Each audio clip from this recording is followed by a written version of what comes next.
I love to be in the kitchen, either cooking or baking, and I love the satisfaction I get from having people smile after they taste my items and tell me how great it is.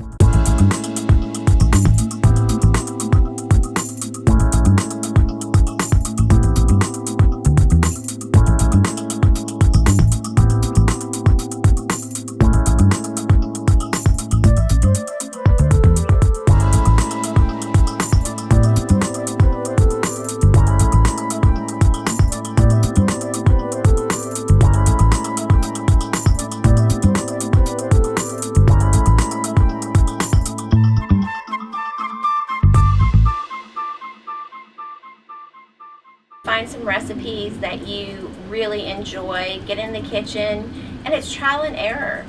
You might find a recipe that is great and you might want to make adjustments to it.